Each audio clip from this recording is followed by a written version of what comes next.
Om Shanti. Good morning. आज 13/11/2024 मधुबन থেকে बापदादा बोलছেন मिष्टि बच्चारा, सभी को पहले पहले अलप का पाठ पक्का कराओ। अलप माने शिव बाबा। प्रथमे अलप का पाठ पक्का करा। आप आत्मा भाई भाई है, আমরা সবাই আত্মিক রূপে এক পিতার সন্তান, পরম পিতা পরমাত্মার সন্তান। প্রথমে এই পাঠ সবাইকে পড়া। কারণ কি, আমরা সবাই দেহকে দেখে এসেছি জন্ম জন্মান্তর ধরে। এখন শিব বাবা বলছে না, এখন তোমরা আত্মিক রূপে দেখো। শিব বাবা সবাইকে কি দেখে? আত্মিক রূপে। আমরাও কি করব? একে অপরকে দেখব, তাহলে দেহের ভান থাকবে না, আত্মিক রূপে দেখব। আত্মাকে দেখলে কি হবে? আত্মার মধ্যে যে 7 গুণ, পবিত্রতা, সুখ, শান্তি, আনন্দ, প্রেম, এগুলো মনে আসবে। সেই জন্য বাবা বলছে পাক্কা করাও। প্রশ্ন, किस एक बात में শ্রীমত মনুষ্য মতকে বিলকুল বিপরীত? এমন কোন একটা মত যেটা মানুষের মত থেকে ঈশ্বরীয় মত সম্পূর্ণ আলাদা, বিপরীত? মনুষ্য মত বলে কি আমরা মোক্ষমে চলে যাব, আর শ্রীমত কি বলে? শ্রীমত বলে না, ইয়ে ড্রামা অনাদি বনে বানায়া। সবার ড্রামার মধ্যে পার্ট ফিক্সড আছে, যার যেরকম পার্ট সে সেরকমই বাজাবে। মোক্ষ কাউকে মিল নেই सकता, কেউ মোক্ষ পাবে না। হ্যাঁ, আত্মা যখন দেহের মধ্যে প্রবেশ করেছে, এই সৃষ্টিচক্রে তাকে পার্ট বাজাতেই হবে। ভাল कोई कहे ये पार्ट तो बजाना हमको पसंद नहीं, না, তোমার পছন্দ না হলে কি হবে? ড্রামার মধ্যে ফিক্সড আছে, সবাইকে ভিন্ন ভিন্ন নাম রূপ নিয়ে পাঠ বাজাতেই হবে। পরন্তু ইসমে কুছ ভি কর নেই सकता, ভগবানও কিছু করতে পারবে না, আমরাও পারবো না। ভগবানেরও এখানে পার্ট আছে। কখন? সঙ্গম যুগে, যখন আমরা পতিত হয়ে গেছি, ভগবান আমাদের মত দিচ্ছে এখন তোমরা পতিত থেকে পাবন হতে হবে। আমি পতিত পাবন বাবা, তাই ভগবানকেও পাঠ বাজাতে আসতে হয়। তাই বাবা বলছে শ্রীমতই তোমাদের শ্রেষ্ঠ বানিয়ে দেবে। যদি মনমত পরমত চলি তাহলে শ্রেষ্ঠ হতে পারবো না, বিকর্ম কুকর্ম করব। তাই মনুষ্য মত তো অনেক প্রকারের মত। হ্যাঁ, শাস্ত্রের মত, গুরুর মত, হ্যাঁ, মা বাবার মত, নিজের মত, দেহধারীর মত, আমরা মতান্তরে চলে গেছি। এখন এক মত হলো শিব বাবা। তার আজ্ঞা অনুযায়ী চলি, তার মতে যদি চলি তবেই আমরা শ্রেষ্ঠ হব।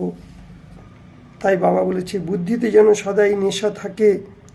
আমরা অল্প সময়ের জন্যই সঙ্গম যুগে বসেছি। এখন বাকি মনীষ কোথায়? কলিযুগে। আমরা কোথায় আছি? সঙ্গম। সঙ্গম মানে আত্মার সাথে পরমাত্মার মিলন, ভক্তের সাথে ভগবানের মিলন। তাই এই সময় আমরা অল্প সময়ের জন্য আছি। তাই পুরানো দুনিয়ার বিনাশ হয়ে যাবে, আবার নতুন দুনিয়া আসব।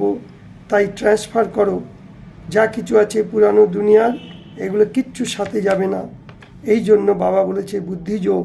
এই দুনিয়ার থেকে ভুলে গিয়ে নতুন দুনিয়া, সত্যযুগী দুনিয়াকে দেখো। সবই আত্মাও কা বাবার পরিচয় দাও, দিয়ে সবাইকে বলো কর্ম কাকে বলে, কর্ম অকর্ম বিকর্মের গহন রহস্যগুলো, গতিগুলো শোনাও। প্রথমে অলপ কা পাঠ পাক্কা করাও। আত্মার পরমাত্মা, অলপ মানে শিব বাবা পরমাত্মা, আমরা হলাম আত্মা। এই পাঠ প্রথমে পাক্কা করাও। আজকের বরদান, श्रेष्ठ प्राप्तियों के प्रत्यक्ष फल द्वारा सदा खुशहाल रहने वाले एबार हेल्दी भव। सदा श्रेष्ठ प्राप्तिर प्रत्यक्ष फल कखन होबे? যতক্ষণ আমরা বাবার শ্রীমতগুলো মেনে সন্তুষ্ট মনি হয়ে যখন কোনো কাজ করছি, আমরা হাতে হাতে ফল পাচ্ছি, আর ভবিষ্যতের ফল তো আছেই। তাই বাবা বলেছে সঙ্গম যুগে আবি আবি কিয়া, এখনই আমি বাবার আজ্ঞা অনুযায়ী শ্রীমত অনুযায়ী কোনো কাজ করেছি, এখনই শ্রেষ্ঠ প্রাপ্তির অনুভূতি করব। এই অনুভূতিটাকেই বলছে প্রত্যক্ষ ফল। সব থেকে শ্রেষ্ঠ ফল হলো কি? বাবার কাছাকাছির অনুভব করো, সমীপতা का অনুভব होना। আজকাল সাকার দুনিয়া তো বলে, কি বলে, ফল খাও তাহলে শরীর ঠিক থাকবে। आजकल साकार दुनिया में भी कहते हैं कि फल खाओ तो तंदुरुस्त रहेंगे। तंदुरुस्त माने स्वास्थ्य, हेल्दी रहने का साधन फल बोले। और आप बच्चे दुनिया लोके बोले स्वास्थ्य के ठीक रखते गेले तार साधन हलो फल खाओ। और बाबा की बोलছে তোমরা বাচ্চারা প্রতিটি সেকেন্ডে প্রত্যক্ষ ফল খাচ্ছ। কি করে? প্রতিটি সেকেন্ড বাই সেকেন্ড বাবাকে স্মরণ করছি, এই জন্য তোমরা এবার हेल्दी हो ही। यदि आपसे कोई पूछे कि आपका क्या हालचाल है, यदि केउ तुम्हें जिज्ञेस करे कि गो केमन आछो, कि बोलबे? फरिश्ता जैसा चाल खुशहाल। फरिश्तारा सदा सन्तुष्ट। फरिश्तारा এই দুনিয়ার মধ্যে থেকেও দুনিয়ার আকর্ষণ থেকে মুক্ত। ফরিস্তারা নিরন্তর বাবাকে স্মরণ করে, বুদ্ধির মধ্যে আমি আর বাবা। যখন মনে মনে এগুলো চিন্তন করি তখন আমাদের শরীর হালকা, মন বুদ্ধি হালকা, হ্যাঁ, একে বলে ফরিস্তা। আর সেগুলো আমাদের চেহারার মধ্যে প্রকাশ পায়, আচার ব্যবহারের মধ্যে, তখন মন খুশিতে ভরে যায়, হ্যাঁ, স্মাইল, হর্ষিত মুখ দেখা দেয়।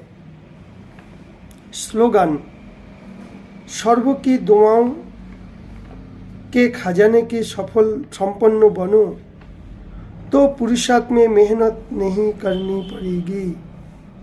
সবার থেকে আশীর্বাদ নাও, আশীর্বাদ দাও। কখন?